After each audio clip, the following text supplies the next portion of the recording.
তত্ত্ব পুছিতে না জানি, কৃপা করি সব তত্ত্ব কহ তো বলি। কি সুন্দর ভাবে মহাপ্রভুর সন্নিকটে এসে মহাপ্রভুর চরণতলে বসে তিনি দৈন ভরে বলছেন, দৈন মিনতি করে দন্তে তিনি লইয়ে, আমি নিচ জাতি। তিনি তো ব্রাহ্মণ করে আবির্ভূত হয়েছেন, তাহলে নিচ জাতি কেন বলছেন?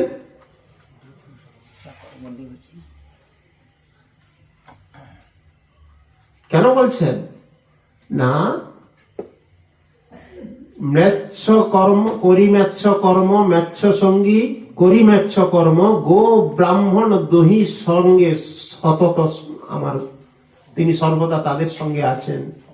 অতএব বলছেন, মোর কর্ম মোরে বাঁধি, গলায় বাঁধি ফেলিয়াছ বাঁধিয়া, মানে আমার কর্ম আমাকে গলায় বেঁধে এই বিষ্ঠা গর্তের ফেলিয়াছ, বিষ্ঠা গর্তে, বিষ্ঠারূপ গর্তের মধ্যে ফেলিয়েছেন। এখান থেকে কিভাবে আমার উদ্ধার হবে? মহাপ্রভুর কাছে বলছেন। আমরা কি একবার কোন সাধু সন্ত মহান্তর কাছে গিয়ে বলি যে আমার এই সংসার থেকে কি করে আমরা উদ্ধার হব? সংসার গর্তের মধ্যে নিমগ্ন হয়েছি আমরা, দিনের পর দিন আমাদের সংসার বাসনা আরো বর্ধিত হচ্ছে। এখান থেকে পরিত্রাণের উপায় কি? সেটা কি একবার হৃদয়ে জাগ্রত হচ্ছে? একবার কি কোনো সাধুর কাছে গিয়ে, মহান্তের কাছে গিয়ে আমরা আমাদের নিজেদের দুর্বলতার কথা, নিজেদের জীবনের অন্ধকারচ্ছন্নের কথা তুলে ধরেছি? পূর্বার্জিত সুকৃতি ফলে আমরা ভজন রাজ্যে প্রবেশ করেছি অনেকে, গুরুপাদ পদ্ম আশ্রয় করিয়ে মালা তিলকা দিয়ে আমরা ধারণ করছি ঠিকই।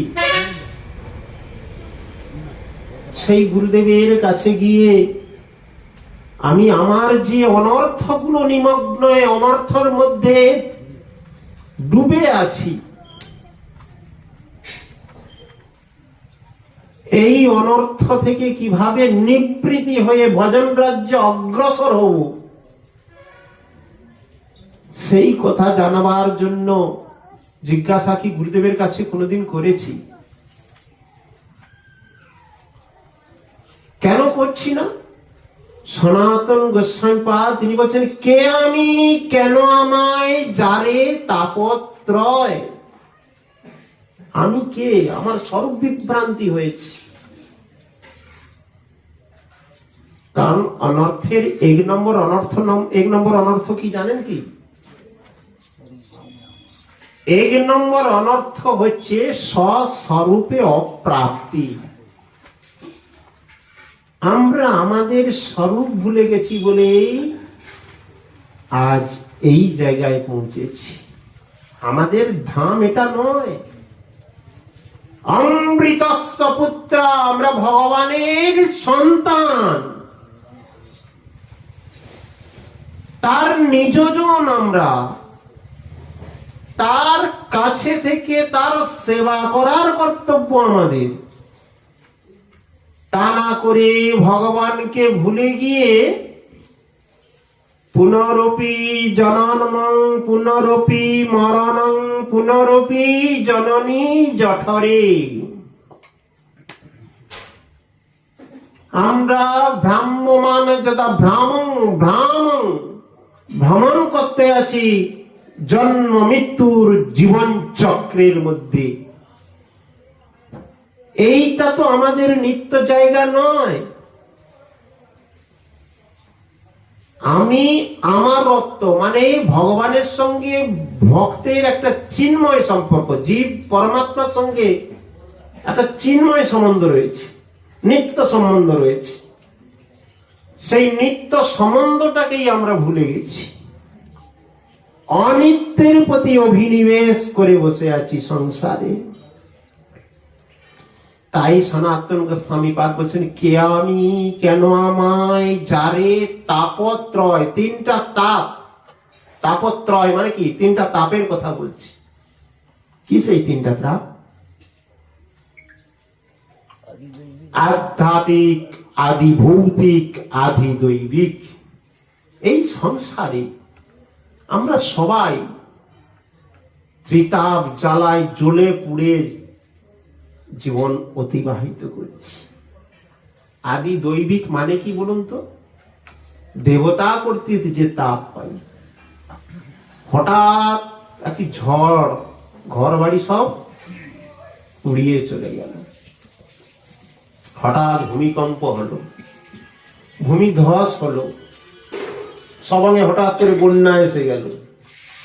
হয়তো আমাদের অনেক বন্যায় ক্ষতিগ্রস্ত, দেবতা কর্তৃক যে ক্ষতি।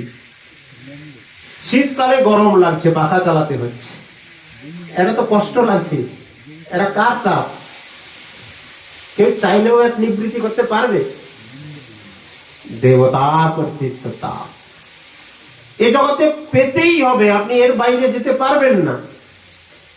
এটা গেল আদি দৈবিক। আদি ভৌতিক, আদি ভৌতিক তাপ আরো খুব সমস্যা। ভূতে ভূতে যে তাপ উৎপন্ন হয়। ভূত আবার কি জিনিস? ভূত মানে কি? আমরা তো সব একটি ভূত, কারণ পঞ্চ মহাভূত দিয়ে তা যা কিছু গঠিত তাহাকেই ভূত বলে। অতএব সেই ভূতে ভূতে তাপ উৎপন্ন হচ্ছে। গ্রামে একটা সভা বসে একজনকে বয়কট করেন না? হয় না? হয়নি? বলুন।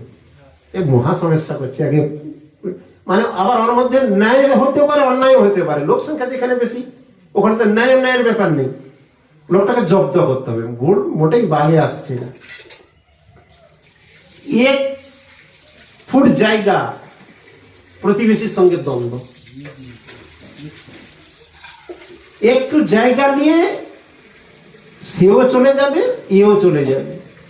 কম্প্রোমাইজ করার কোনো, বাস্তবিক একটা চিন্তা করে দেখুন, গ্রামে গঞ্জে যারা বিচার মন্ডলী আছে তারা জানেন যে পরস্পরের মধ্যে একটা আন্ডারস্ট্যান্ডিং ছাড়া কোনো সমস্যা সমাধান হয় কি? কেস কাচারি কত কিছু যা করুন, সমস্যার সমাধান সেই ঘুরে ফিরে এখানে নিজেদের করতে হয়। তাহলে ওইটা নিয়ে মারামারি, কাটাকাটি, হিংসা প্রবৃত্তি ইত্যাদি। এই বলছি যে ভূতে ভূতে তাপ, আদি ভৌতিক তাপ এটাকে বলছি। বলে আদি দৈবিক তো সহ্য করতে পারি, আদি ভৌতিককে নিয়েও লড়াই করতে পারি। তৃতীয় নম্বরে যে তাপটা,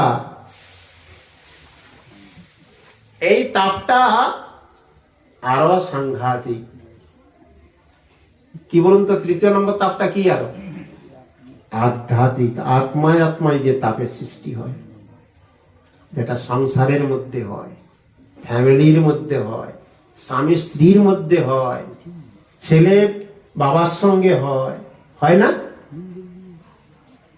কথায় কথায় বলে আমি সারা জীবন, মায়েরা বলে না, বাবা মাকে ছেড়ে চলে এলাম তোমার হাত ধরে, সারা জীবনটাই তোমার কাছে কাটিয়ে দেওয়ার উৎসর্গ করে এসেছি, আর তুমি কিনা আমাকে এত কষ্ট দিচ্ছ। ঠিক একই কথা তার স্বামীও তাকে শোনাচ্ছেন। এইটা হচ্ছে, এটা প্রত্যেকটা ফ্যামিলিতে হবেই হবে, এটা কিছু করার নেই। কারণ এই অনিত্য এই জগতে এটা হবেই হবে। এই ত্রিতাপ জ্বালায় আমরা দগ্ধীভূত। তাই বলছেন, কে আমি কেন আমায় যারে তাপত্রয়। সনাতন গোস্বামী বলছি, ইহা নাহি জানি কেমনে হিত হয়। এখান থেকে আমার হিতকারী কি? কিসে আমার মঙ্গল হবে?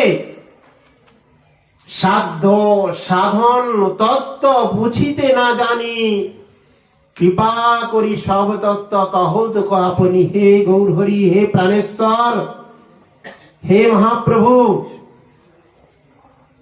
তুমি আমাকে পথ দেখাও। আমি কি করব, কি করলে এখান থেকে আমার মঙ্গল হবে, এই থেকে আমি নিবৃত্তি পাবো। তখন মহাপ্রভু কি বলছেন? কে আমি কেন আমায় যারে তাপত্রয় ইহা নাহি জানি কেমনে হিত হয় সাধ্য সাধন তত্ত্ব পুছিতে না জানি কৃপা করি সব তত্ত্ব কহত আপনি। প্রভু কহে কৃষ্ণ কৃপা তোমাতে পূর্ণ হয়। তত্ত্বজ্ঞান জানো তোমার নাহি তাপত্রয়, কৃষ্ণ শক্তি ধরো তুমি জানো তত্ত্ব ভার, জানি দাড্ড লাগি পুছে সাধুর স্বভাব।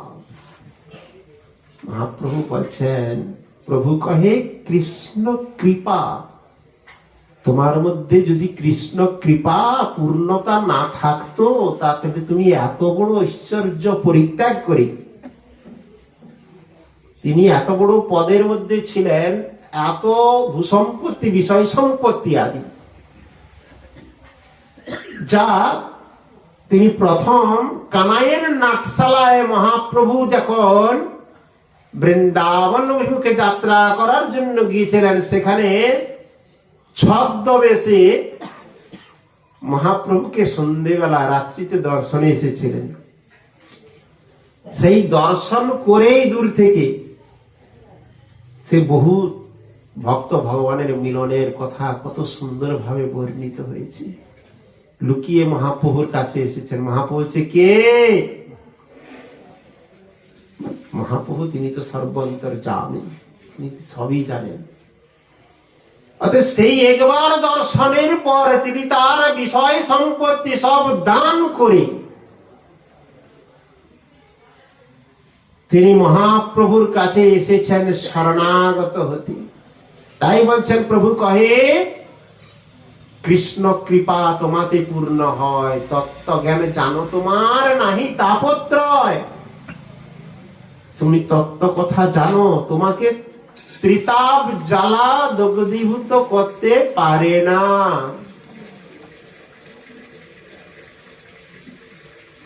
অতএব তোমাতে পূর্ণ তত্ত্বজ্ঞান জানো তোমার নাহি তাপত্রয়, কৃষ্ণ শক্তি ধরো তুমি জানো তত্ত্বভার, জানি দাড্ড লাগি পুছে সাধুর স্বভাব। তুমি জেনেও আমার কাছে জিজ্ঞাসা করছো কেন?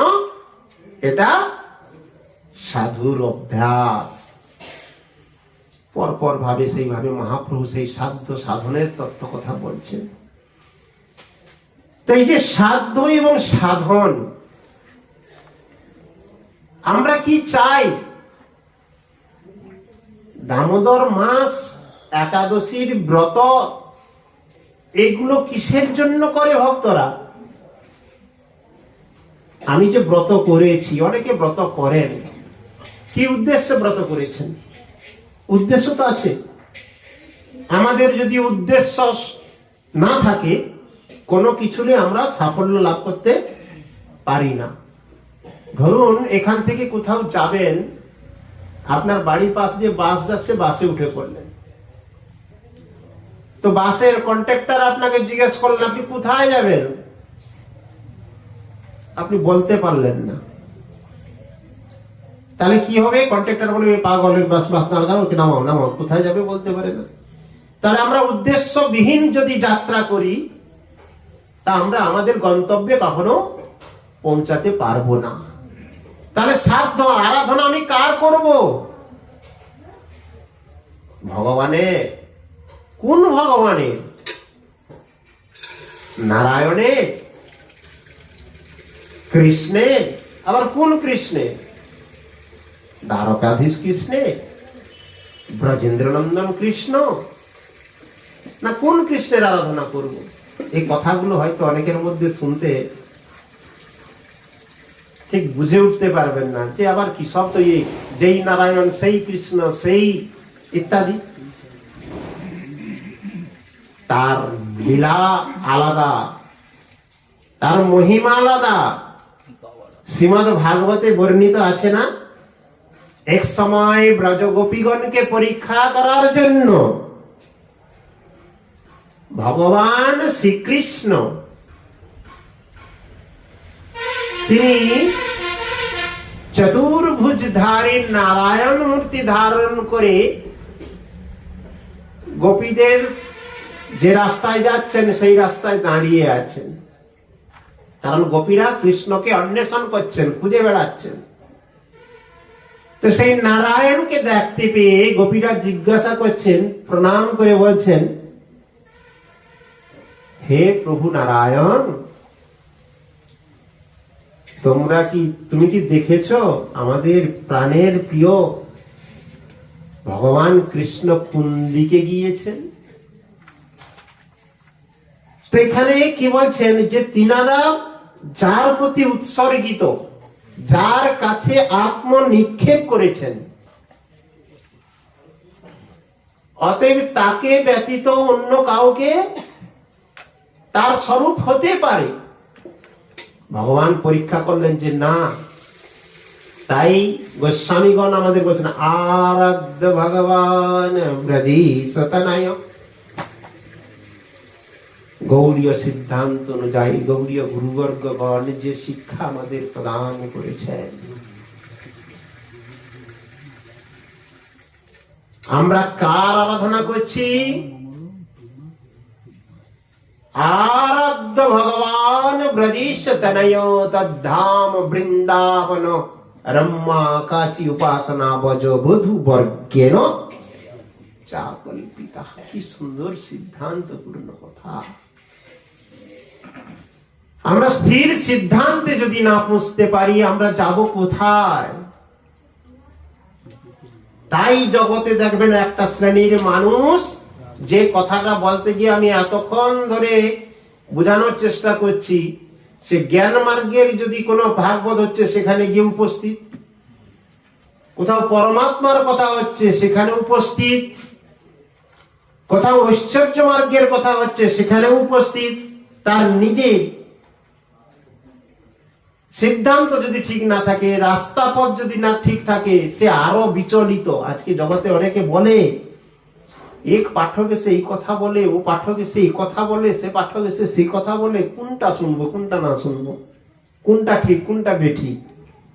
তার কারণটা তো সেই রাস্তাটা তো আপনারাই তৈরি করতেছেন, নাকি ভুল বললাম? নিতাই গৌর প্রেমানন্দে। আগে আপনারা সিদ্ধান্ত করুন, ব্রতটা কেন করবেন, কি উদ্দেশ্যে করবেন, কার জন্য করবেন। সেই সিদ্ধান্ত যদি ঠিক থাকে, তাহলে সেই সিদ্ধান্তের অনুকূলে আপনাকে তো যেতে হবে। গোস্বামীগণ কি বলেছেন? সজাতীয় স্নিগ্ধ সাধু সঙ্গ। এই কথাটা কেন বলেছেন? স্বজাতীয় স্নিগ্ধ সাধু সঙ্গের কথা বলেছেন, বেজাতীয় কথা তো বলে না। তার মানে কি অপরের সমালোচনা করবেন না অপরের নিন্দা আদি করবেন?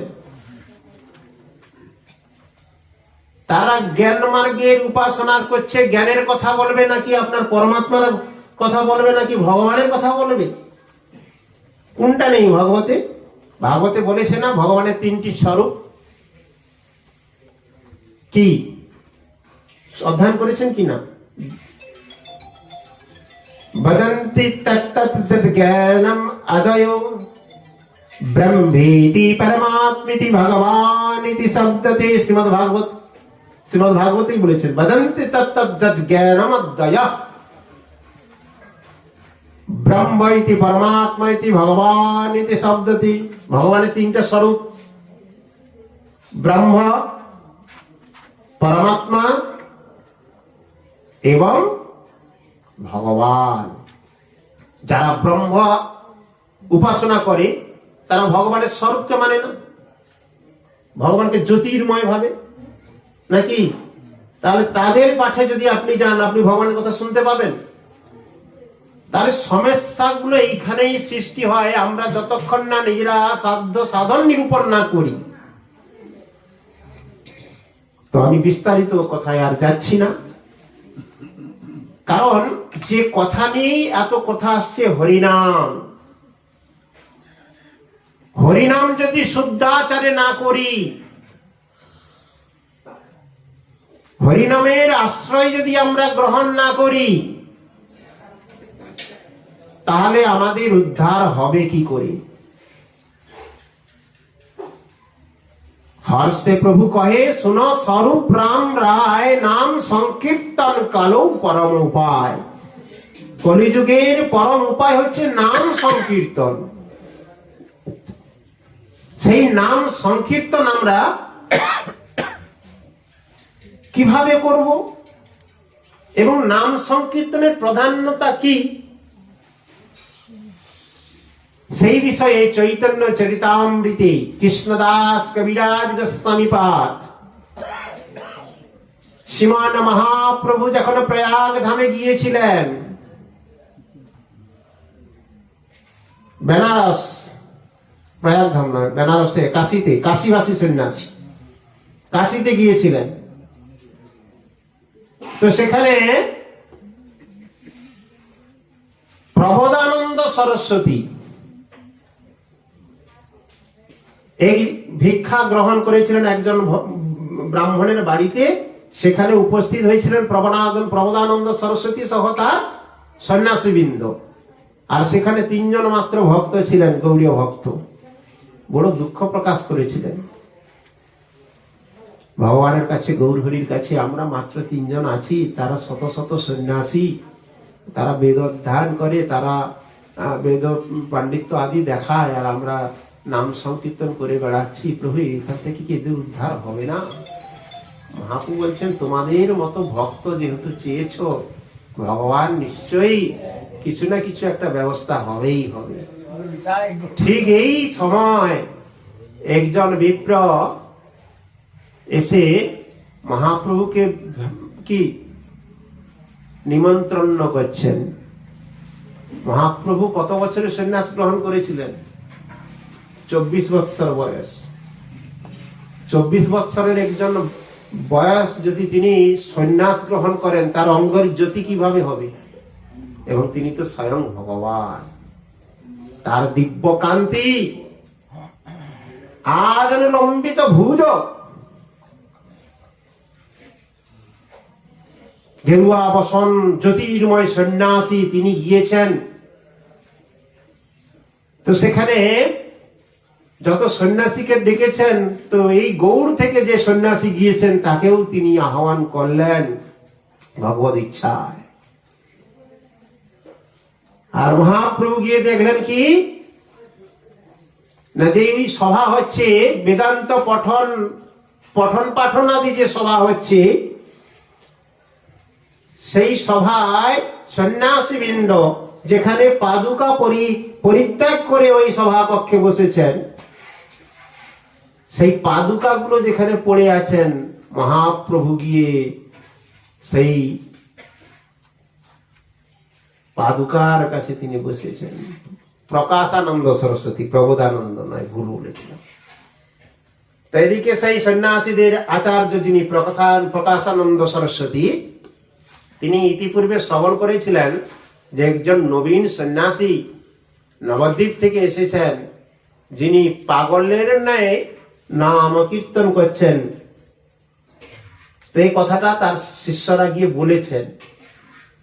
তো তিনি দেখে এই জ্যোতির্ময় একজন সন্ন্যাসী, অল্প বয়সী, তিনি পাদুকা পরিত্যাগ, যেখানে পাদুকা পরিত্যাগ করছে মানে কি, অপবিত্র জায়গা। তো চতুর্দিক থেকে যে জুতো পরে আসা হয়, তাকে তো একটু কোথায় রাখা হয়?